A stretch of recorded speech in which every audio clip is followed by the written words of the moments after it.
Sweet tales में आप सभी का स्वागत है। आज की कहानी है घर जमाई, जो कि मुंशी प्रेमचंद जी की कहानियों में से एक कहानी है। घर जमाई। हरिधन जेठ की दोपहरी में ऊख में पानी देकर आया और बाहर बैठा रहा। घर में से धुआं उठता नजर आता था। छन छन की आवाज़ भी आ रही थी। उसके दोनों साले उसके बाद आए और घर में चले गए। दोनों सालों के लड़के भी आए और उसी तरह अंदर दाखिल हो गए, पर हरिधन ना जा सका। उधर 1 महीने से उसके साथ जो बर्ताव हो रहा था और विशेषकर कल उसे जैसे फटकार सुननी पड़ी थी, वह उसके पाँव में बेड़ियां से डाले हुआ था। कल उसकी सासी ने तो कहा था, मेरा जी तुमसे भर गया, मैं तुम्हारी जिंदगी भर का ठेका लिए बैठी हूँ क्या? और सबसे बढ़कर अपनी स्त्री, उसकी निष्ठुरता ने उसके हृदय के टुकड़े कर दिए थे। वह बैठी ये फटकार सुनती रही, पर एक बार भी तो उसके मुंह से न निकला, अम्मा तुम क्यों इनका अपमान कर रही हो? बैठी गटगट सुनती रही। शायद मेरी दुर्गति पर खुश हो रही थी। इस घर में वह कैसे जाए? क्या फिर वही गालियाँ खाने, वही फटकार सुनने के लिए? और आज इस घर में जीवन के 10 साल गुजर जाने पर यह हाल हो रहा है। मैं किसी से कम काम करता हूँ क्या? दोनों साले मीठी नींद सोते रहते हैं और मैं बैलों को सानी पानी देता हूँ, छाटी काटता हूँ। वहाँ सब लोग पल पल कर चिलम पीते हैं। मैं आंखें बंद किए अपने काम में लगा रहता हूँ। संध्या समय घर वाले गाने बजाने चले जाते हैं और मैं घड़ी रात तक गाय भैंस धोता हूँ। उसका ये पुरस्कार मिल रहा है कि कोई खाने को भी नहीं पूछता, उल्टे गालियाँ मिलती हैं। उसकी स्त्री घर में से डोल लेकर निकली और बोली, जरा इसे कुएं से खींच लो, एक बूंद पानी नहीं है। हरिधन ने डोल लिया और कुएं से पानी भर लाया। उसे जोर की भूख लगी, समझा अब खाने को बुलाएगी, मगर स्त्री डोल लेकर अंदर गई तो वहीं की हो रही। हरिधन थका मांदा शुदा से व्याकुल पड़ा सो गया। सहसा उसकी स्त्री गुमानी ने आकर उसे जगाया। हरिधन ने पड़े पड़े ही कहा, क्या है? क्या पड़ा भी ना रहने देगी या फिर पानी चाहिए? गुमानी कटु स्वर में बोले, गुर्राते क्यों हो? खाने को बुलाने आई हूँ। हरिधन ने देखा उसके दोनों साले और बड़े साले के दोनों लड़के भोजन किए चले जा रहे थे। उसकी देह में आग लग गई। मेरी अब ये नौबत पहुंच गई कि इन लोगों के साथ बैठकर खा भी नहीं सकता। ये लोग मालिक हैं, मैं इनकी जूठी थाली छाटने वाला हूँ। मैं इनका कुत्ता हूँ जिसे खाने के बाद एक टुकड़ा रोटी डाल दी जाती है। यही घर है ना जहाँ आज से 10 साल पहले उसका कितना आदर सत्कार होता था। साले गुलाम बने रहते थे, सास मुंह जोड़ती रहती थी, स्त्री पूजा करती रहती थी। तब उसके पास रुपए थे, जायदाद थी। अब वह दरिद्र है। उसकी सारी जायदाद तो इन्हीं लोगों ने कूड़ा कर दी। अब उसे रोटियों के भी लाले हैं। उसके जी में एक ज्वाला सी उठी कि इसी वक्त अंदर जाके सास को साली को भिगो भिगो कर लगाए, पर जब्ती करके रह गया। पड़े पड़े बोला, मुझे भूख नहीं है, आज ना खाऊंगा। गुमानी ने कहा, ना खाओगे मेरी बला से? हाँ नहीं तो खाओगे, तुम्हारे ही पेट में जाएगा, कुछ मेरे पेट में थोड़े ही चला जाएगा। हरिधन का क्रोध आंसू बन गया। यह मेरी स्त्री है जिसके लिए मैंने अपना सर्वस्व मिट्टी में मिला दिया। मुझे उल्लू बनाकर यह सब निकाल देना चाहती है।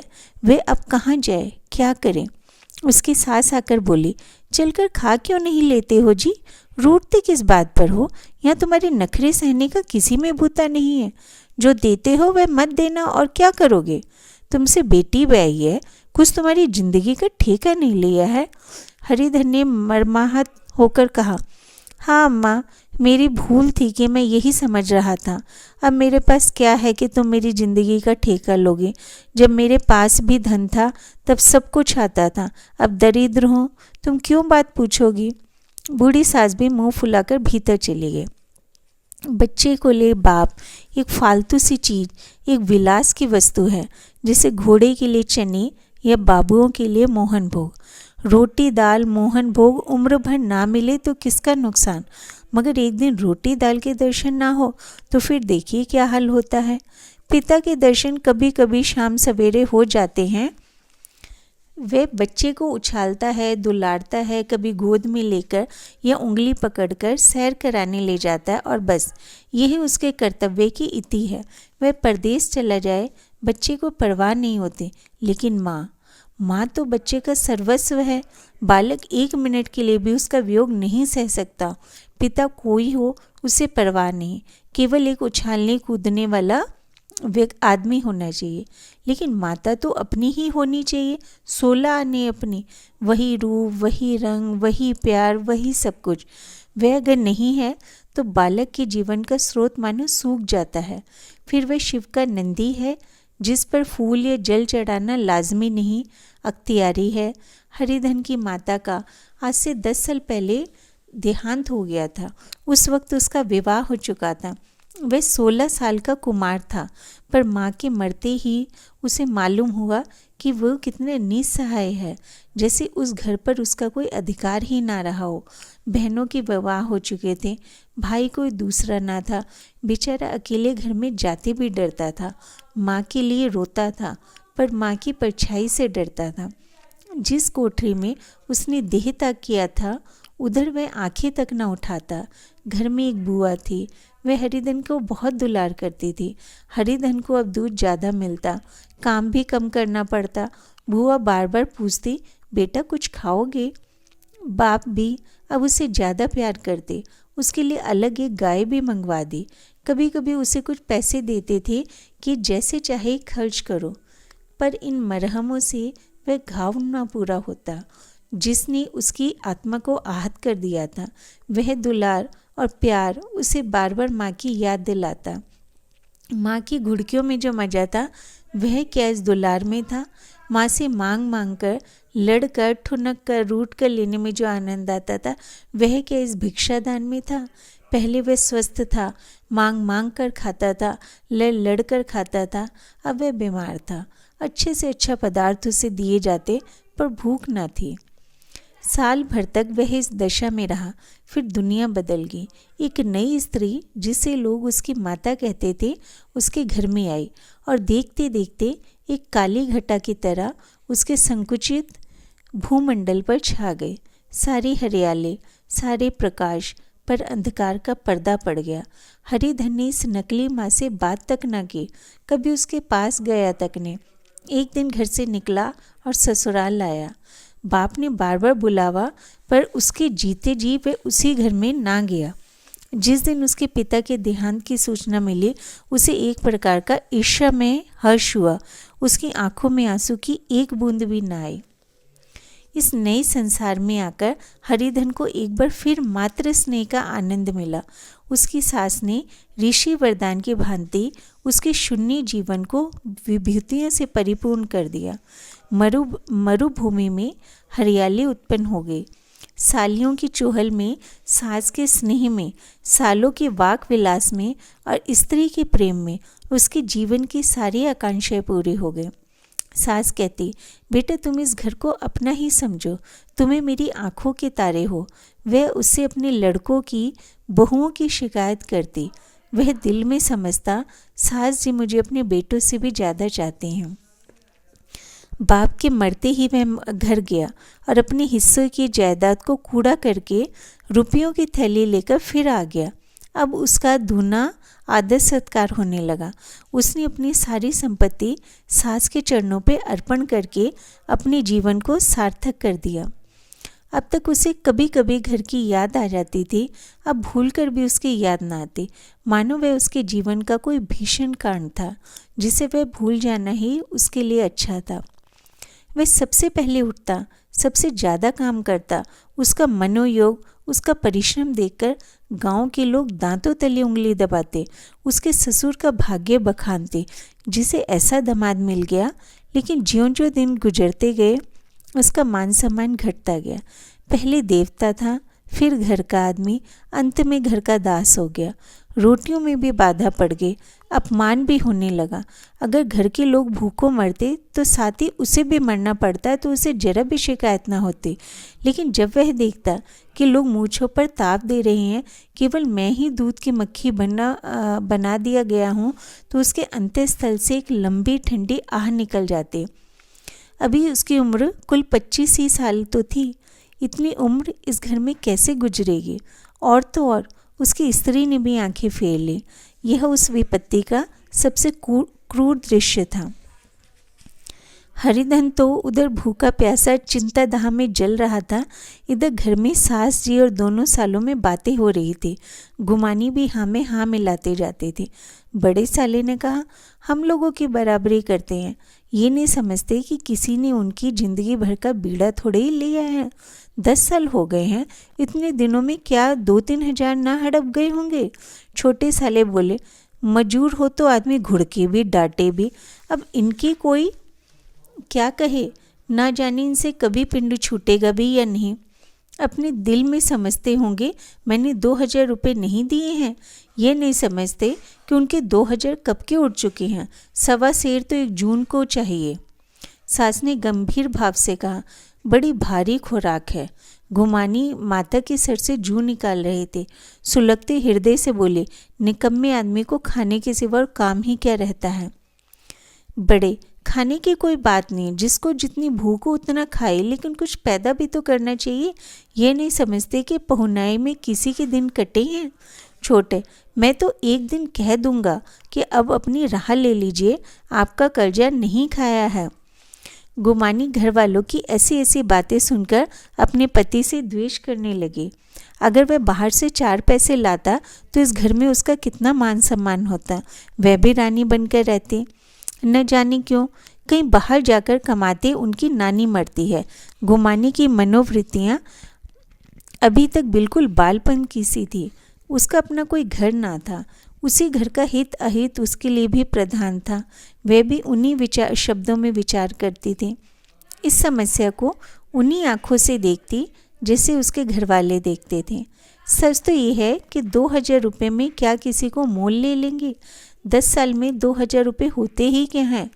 200 ही तो साल भर के हुए। क्या 2 आदमी साल भर में 200 भी ना खाएंगे? वे कपड़े लत्ते दूध घी सभी कुछ तो है। 10 साल हो गए, एक पीतल का छल्ला नहीं बना। घर से निकलते तो जैसे इनके प्राण निकलते हैं। जानते हैं जैसे पहले पूजा होती थी वैसे ही जन्म भर होती रहेगी। ये नहीं सोचते कि पहले और बात थी और अब और बात है। बहू ही अपने पहले ससुराल जाती है तो उसका कितना महात्म होता है। उसके डोली से उतरते ही बाजे बजते हैं। गांव मोहल्ले की औरतें उसका मुंह देखने आती हैं, रुपए देती हैं।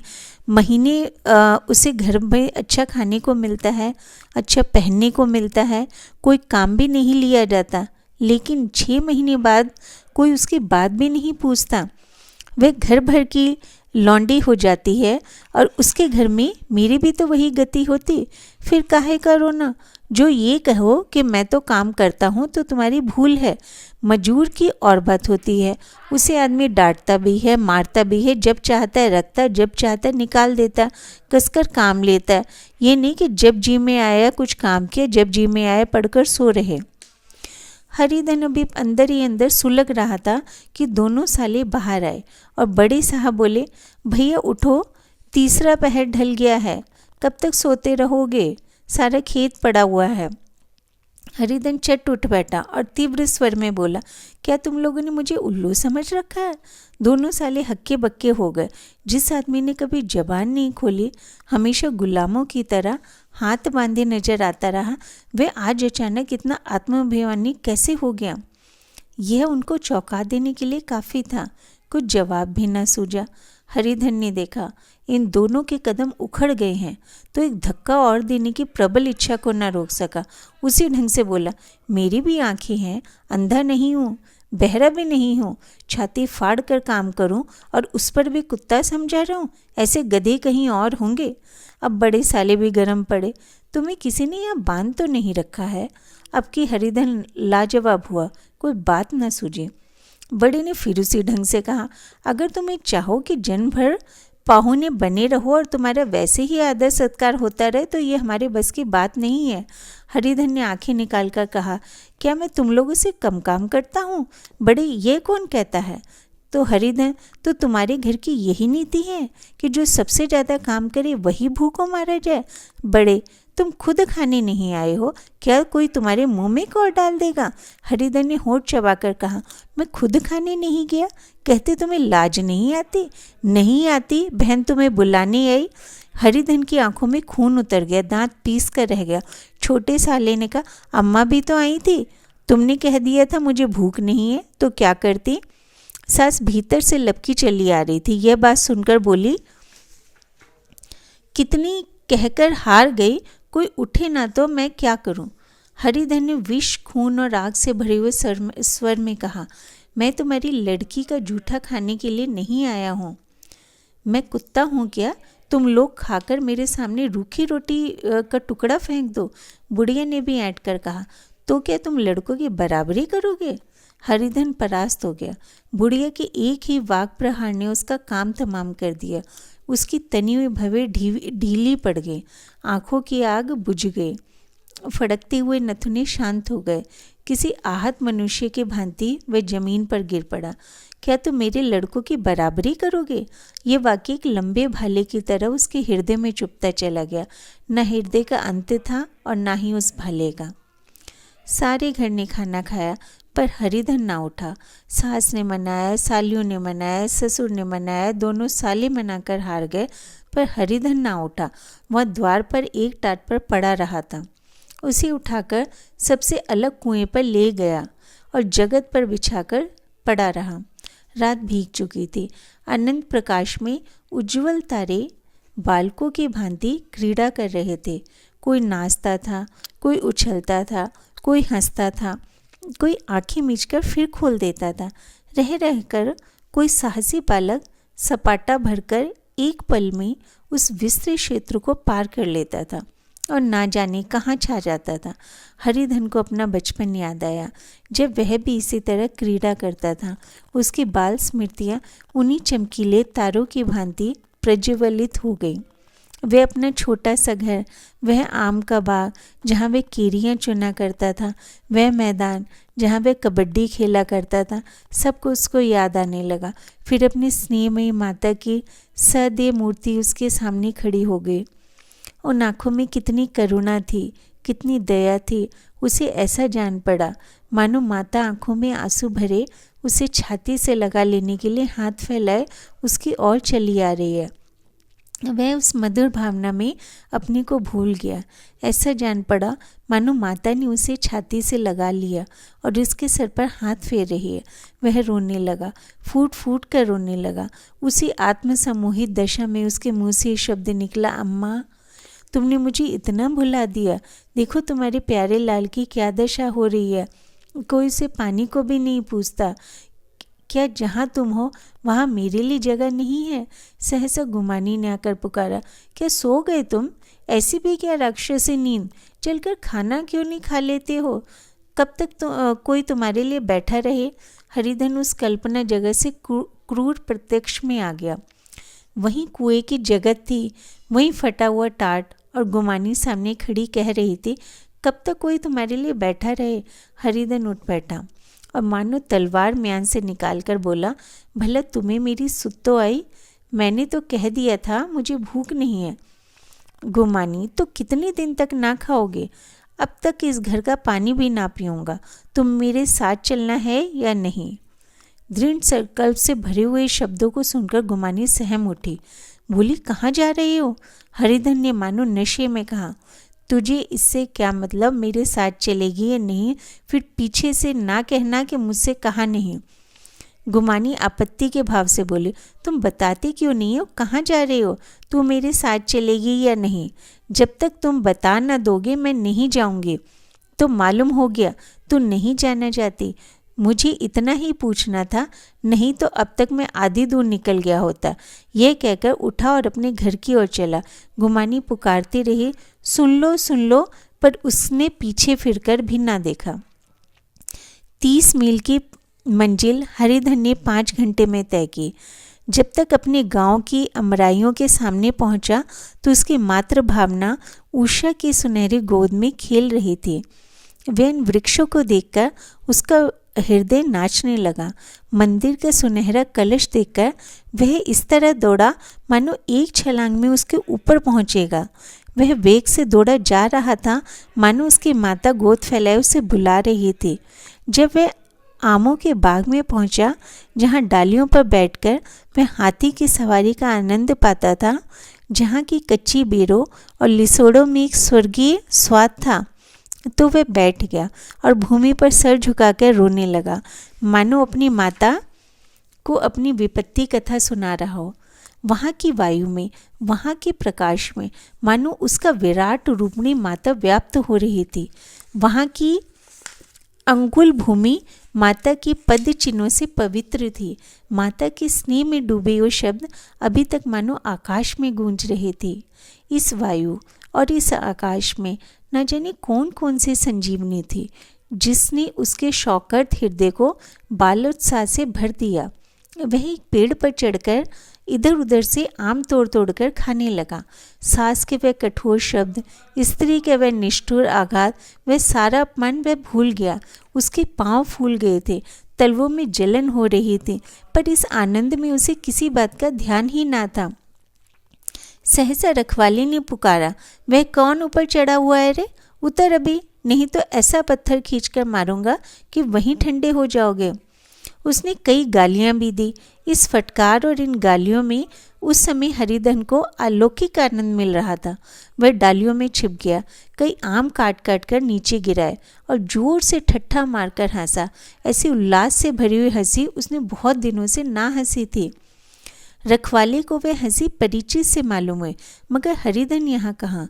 वह तो ससुराल की रोटियां तोड़ रहा है। कैसा हंसौड़ा था, कितना चिबिल्ला, न जाने बेचारे का क्या हाल हुआ। पेड़ की डाल से तालाब में कूद पड़ता था, और अब गांव में ऐसा कौन है?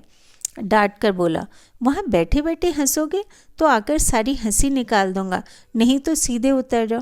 वह गालियाँ देते जा रहा था कि गुठली आकर उसके सर पर लगी। सर सहलाता हुआ बोला, ये कौन शैतान है? नहीं मानता? ठहर तो मैं आकर तेरी खबर लेता हूँ। उसने अपनी लकड़ी नीचे रख दी और बंदरों की तरह चटपट ऊपर चढ़ गया। देखा तो हरिधन बैठा मुस्कुरा रहा था। चकित होकर बोला, अरे हरिधन, तुम यहाँ कब आए? इस पेड़ पर कब से बैठे हो?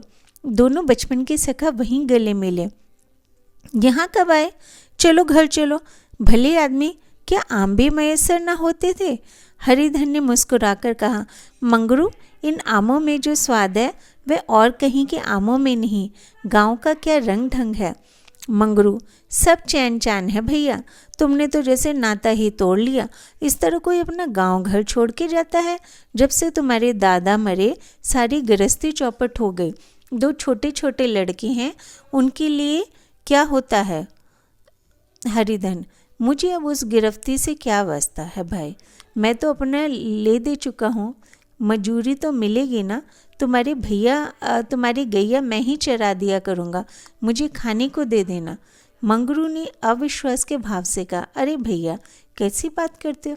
तुम्हारे लिए जान तक हाजिर है। क्या ससुराल में अब ना रहोगे? कोई चिंता नहीं, पहले तो तुम्हारा घर ही है, उसे संभालो। छोटे छोटे बच्चे हैं, उनको पालो। तुम नई अम्मा से नाहक डरते थे, बड़ी सीधी है बेचारी, बस अपनी माँ समझो। तुम्हें पाकर तो निहाल हो जाएगी। अच्छा, घरवाली को भी तो लाओगे? हरिधन, अब उसका मुंह ना देखूंगा, मेरे लिए वह मर गई। मंगरू, तो दूसरी सगाई हो जाएगी। अब की ऐसी महरिया ला दूंगा कि उसके पैर धो धो कर पियोगे। लेकिन कहीं पहली भी आ गई तो? हरिधन, वह ना आएगी। हरिधन अपना घर पहुंचा तो दोनों भाई भैया आए कहकर भीतर दौड़े और माँ को खबर दी। उस घर में कदम रखते ही हरिधन को ऐसी शांति महिमा का अनुभव हुआ मानो वह अपनी माँ की गोद में बैठा हुआ था। इतनी दिनों ठोकरे खाने से उसका हृदय कोमल हो गया था। जहाँ पहले अभिमान था, आग्रह था, हेकड़ी थी, वहाँ अब निराशा थी, पराजय थी, याचना थी। बीमारी का जोर कम हो चला था। अब उस पर मामूली दवा भी असर न करती थी। किले की दीवारें छिद चुकी थी। अब उसमें घुस जाना असाध्य ना था। वही घर जिससे वह एक दिन विरक्त हो गया था, अब गोद फैलाए उसे आश्रय देने को तैयार था। हरिधन का निरवलम मन ये आश्रय पाकर मानो तृप्त हो गया। शाम को विमाता ने कहा, बेटे तुम घर आ गए, हमारे धन्य भाग। अब इन बच्चों को पालो। माँ का नाता ना सही, बाप का नाता तो है ही। मुझे एक रोटी दे देना, खाकर एक कोने में पड़ी रहूँगी। तुम्हारी अम्मा से मेरी बहन का नाता है, उस नाते से तुम मेरे लड़के होते हो। हरिधन ने मात्र विहल आंखों से विमाता के रूप में अपनी माता के दर्शन किए। घर के एक एक कोने में मात्र स्मृतियों की छटा चांदनी की तरह छिटकी हुई थी। विमाता का प्रौढ़ मुखमंडल भी उसी छटा से रंजित था। दूसरे दिन हरिधन फिर कंधे पर हल रखकर खेत को चला। उसके मुख पर उल्लास था, आंखों में गर्व। अब वह किसी का आश्रित नहीं था, आश्रयदाता था। किसी के द्वार का भिक्षुक नहीं था, घर का रक्षक था। एक दिन उसने सुना गुमानी ने दूसरा घर कर लिया। माँ से बोला, तुमने सुना काकी, गुमानी ने घर कर लिया। काकी ने कहा, घर क्या कर लेगी, ठट्टा है, बेरादरी में ऐसा अंधेर है, पंचायत नहीं अदालत तो है। हरिधन ने कहा, नहीं काकी, बहुत अच्छा हुआ। ला महावीर जी को लड्डू चढ़ाऊं। मैं तो डर रहा था कहीं मेरे गले ना आ पड़े। भगवान ने मेरी सुन ली। मैं वहाँ से यही ठान कर चला था कि अब इसका